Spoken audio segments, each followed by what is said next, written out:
हमारा बचपन बेस्ट था क्योंकि हमने अपने बचपन में अनुराग प्रेरणा की लव स्टोरी में मिस्टर बजाज को आते हुए देखा था। ओए होए, क्या बचपन था, क्या एकता कपूर के सीरियल्स थे।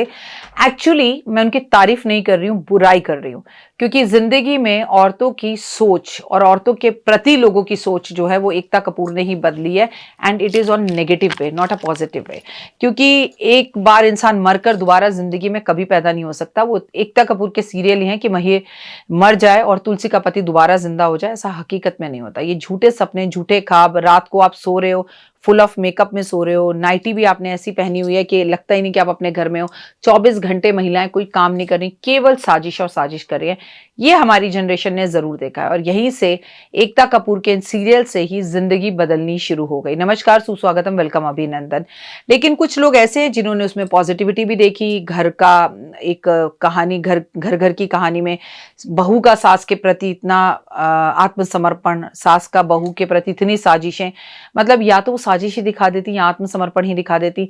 लेकिन अगर वो चाहती तो जिंदगी को बहुत खूबसूरत वे में लेके जा सकती थी। पर हमारी जनरेशन ने ये सब कुछ देखा। लेकिन हमारी जनरेशन ने तो स्पाइडरमैन भी देखा है, हमारी जनरेशन ने तो मुंगेरी लाल के हसीन सपने भी देखे हैं। क्या आपने भी वो प्रोग्राम मेरे साथ देखे हैं? और देखें तो कमेंट्स में जरूर बताइएगा। नमस्कार, स्वागत है आप सभी का।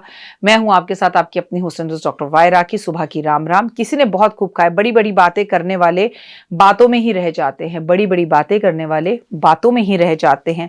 हल्की सी मुस्कान बहुत कुछ कह जाती है, उसमें सिर्फ नजरों की जरूरत होती है, एहसास की नहीं।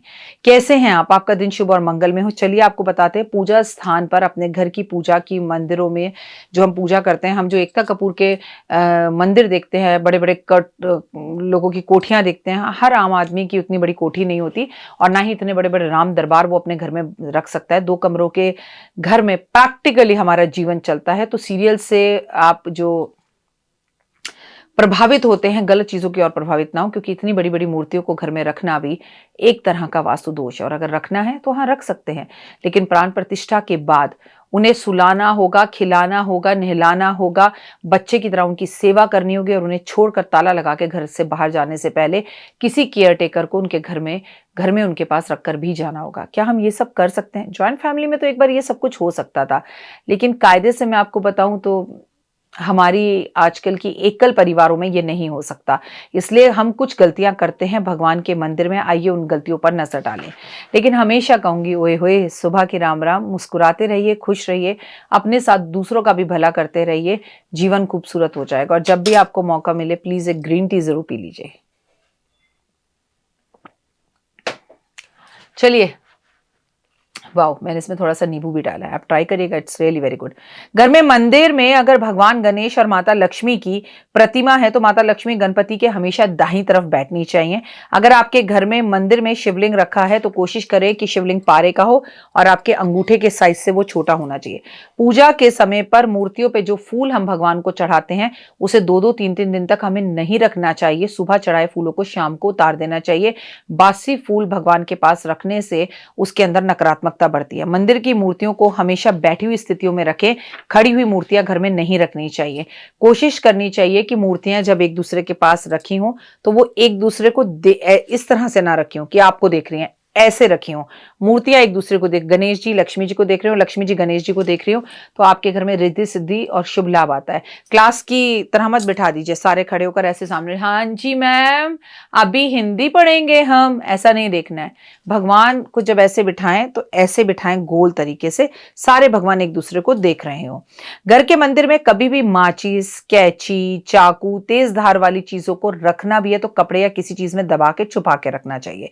इसके अलावा भगवान के रुद्र रूप की, शिव के रुद्र रूप की नृत्य करते हुए मूर्तियां मंदिर में नहीं होनी चाहिए। हमारे पितरों की मूर्तियां मंदिर में, उनकी तस्वीरें नहीं होनी चाहिए। घर के मंदिर में शनिदेव की मूर्ति नहीं रखनी चाहिए। घर के मंदिर में पूजा स्थान पर हमेशा पानी से भरा हुआ एक तांबा का कलश रखना चाहिए, जिसका पानी हमेशा नियमित रूप से बदलते रहना चाहिए और आपको उसका पानी किसी पेड़ पौधे में ही डालना चाहिए। पूजा के स्थान पर मोर पंख, शंख, हल्दी और चंदन अवश्य रखना चाहिए। लेकिन आपको बता दूं कि पूरे भोग में कभी तुलसी नहीं डालनी चाहिए, क्योंकि तुलसी का भोग गणेश जी को नहीं लगता, तुलसी का भोग माँ दुर्गा को नहीं लगता। तुलसी का भोग सिर्फ कृष्ण को, राम को, विष्णु को, हनुमान को, इनको ही लगाया जाता है। शिव का भी तुलसी का भोग नहीं लगता। इसीलिए आप कोशिश करें कि अगर आप कृष्ण भक्त है और कृष्ण को भोग लगा रही है तो तुलसी डालकर भोग लगाएं। वैसे तो एक को साधेंगी सभी सध जाएंगे, एक भगवान को आप भोजन कराएंगे तो सभी को भोग लग जाएगा।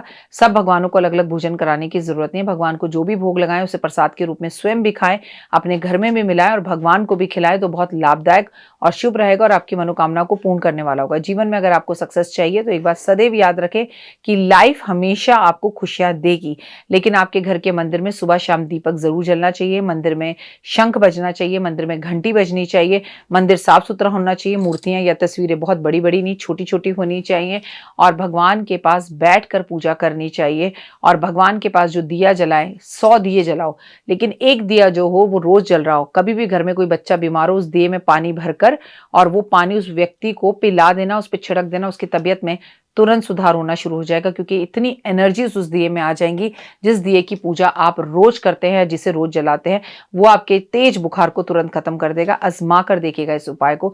सालों साल एक दीपक तो हो जो रोज जले, बाकी आप जितने मर्जी दीपक जलाइए, पर एक अपना कुल का दीपक रख लीजिए कि सालों से दीपक जल रहा है, उसकी सफाई रोज कीजिए, उसे अच्छा सा रखिए, पहले ही बड़ा सा कोई दीपक लेकर आइए। फिलहाल मुझे दीजिए इजाजत, अपना और अपनों को रखिए खास ख्याल। तो देख ली वीडियो, कैसी लगी, पसंद आई?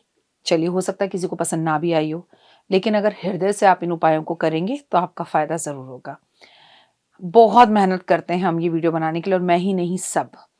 तो अगर अभी तक आपने मेरे चैनल को लाइक, सब्सक्राइब, शेयर नहीं किया, जरूर कर लें। अगर आपको किसी भी तरह की कोई जानकारी चाहिए या आप चाहते हैं आपकी बताई हुई वीडियोस मैं बनाऊं, तो आप यकीन मानिए हमारे नंबर आपको सारे वॉलपेपर पर दिखाई देंगे। इन सब नंबरों पर, इन सब नंबरों पर, इन सब नंबरों पर, इन सब नंबरों पर आप हमें तुरंत कॉल करें, और कॉल कर कर आप हमें मैसेज करें, व्हाट्सअप करें कि क्या वो विषय है जिस पर मैं आगे वीडियो बनाऊं। आप जो विषय मुझे देंगे उस पर मैं वीडियो बनाऊंगी। और हाँ, रुकिए, जाइए मत। आप में से बहुत से लोग मेरी इन वीडियो को रोज देख रहे हैं, लेकिन चैनल सब्सक्राइब नहीं कर रहे हैं, और उससे भी ज़्यादा प्रॉब्लम है कि आप मुझे अलग अलग चैनल्स पर देख रहे हैं। मेरा असली चैनल यही है, सिर्फ यही डॉक्टर वाई राखी एस्ट्रोलॉजर चैनल पर ही मुझे देखिए, और कहीं नहीं। ये मेरी आपसे रिक्वेस्ट है। जय माता दी। जीवन में है समस्या, नहीं मिल रहा तकलीफों से छुटकारा, नहीं मिल रही मनचाही नौकरी, टूट गया है विश्वास, सांस से आपकी बिल्कुल नहीं बनती, और खत्म हो गई है आस, भगवान से आपका विश्वास उठ चुका है। टैरो के 78 कार्ड खोलेंगे भविष्य का राज। सरकारी नौकरी से हैं आप कोसों दूर, कुंडली जगाएगी कुंडली जागरण, कुंडली बताएगी आपका भविष्य। ऊपर से ये जादुई हवाएं, ऊपरी हवाएं, जादू टोना तंत्र विद्याएं, पति पत्नी, और वो करना होगा खुद पर विश्वास। दीजिए मुझे भी एक मौका, अपनी कुंडली दिखाइए, टैरो कराइए, लेकिन अपनी जिंदगी को जल्द बदलवाइए। मैं हूं डॉक्टर वाई राखी। आप मुझसे बात कीजिए, फ़ोन कीजिए, अपॉइंटमेंट लीजिए, आपकी ज़िंदगी के अंदर आएगा ज़बरदस्त बदलाव।